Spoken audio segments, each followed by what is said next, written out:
గీతం యూనివర్సిటీలో విద్యార్థి ఆత్మహత్య చాలా బాధాకరం. ఏఐఎస్ఎఫ్ జిల్లా కన్వీనర్ దత్తురెడ్డి ఈ సందర్భంగా వారు మీడియాతో మాట్లాడుతూ గీతం యూనివర్సిటీలో వరుస ఆత్మహత్యలను తీవ్రంగా ఖండిస్తున్నామని అన్నారు. మొన్నటికి మొన్నే ఒక అమ్మాయి భవనంపై నుండి దూకి ఆత్మహత్య చేసుకోగా నేడు ఈ రోజు బీఎస్సీ సెకండ్ ఇయర్ చదువుతున్న వర్ష అనే అమ్మాయి పట్టపగలు మిట్ట మధ్యాహ్నం 1 గంటకు సమయంలో ఉరి వేసుకుని ఆత్మహత్య చేసుకోవడం కళాశాలలో ఈ ఆత్మహత్యలకు కారణం కళాశాల యాజమాన్యమే కారణమని వారు మండిపడ్డారు. ఆత్మహత్య చేసుకున్న వర్ష కుటుంబాన్ని ఆదుకోవాలి. అదేవిధంగా ఆమె కుటుంబానికి ₹1 ఎక్స్‌గ్రేషియా కళాశాల యాజమాన్యమే చెల్లించాలని వారు హెచ్చరించారు. అంతేకాకుండా వరుస హత్యలు జరిగితే ఊరుకునేది లేదు. రేపు కళాశాల ముందు పెద్ద ఎత్తున ఆందోళన కార్యక్రమాలు నిర్వహించి వరుస ఆత్మహత్యలను ఆపకుంటే కళాశాల గుర్తింపునే రద్దు చేస్తామని అన్నారు. ఈ కార్యక్రమంలో ఏఐఎస్ఎఫ్ జిల్లా నాయకులు అశోక్, ఇసాక్, రాకేష్ తదితరులు పాల్గొన్నారు. ఉరి వేసుకొని ఆత్మహత్య చేసుకోవడం చాలా బాధాకరం.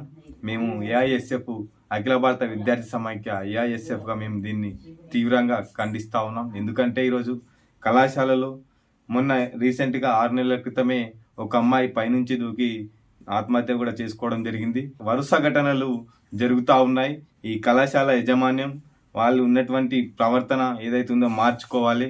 అంతేకాకుండా ఇప్పుడు చనిపోయిన పిల్లకి ₹1 ఎక్స్‌గ్రేషియా కళాశాల యాజమాన్యం చెల్లించాలి. మున్ముందు ఇట్లాంటి ఈ యొక్క ఆత్మహత్యలు జరిగితే ఊరుకునేది లేదు. మేము ఏఐఎస్ఎఫ్ ఆధ్వర్యంలో రానున్న రోజుల్లో రేపు కూడా కళాశాల ముందు పెద్ద ఎత్తున ఆందోళన కార్యక్రమాలు నిర్వహిస్తాం. విద్యార్థి కుటుంబానికి, విద్యార్థికి చనిపోయిన ఆత్మహత్య చేసుకున్నటువంటి విద్యార్థికి మీరు న్యాయం చేయాలి. ఇలాంటి ఘటనలు ముందు జరిగితే మేము ఊరుకునేది లేదని చెప్పేసి మేము ఈ సందర్భంగా తెలియజేస్తా ఉన్నాం.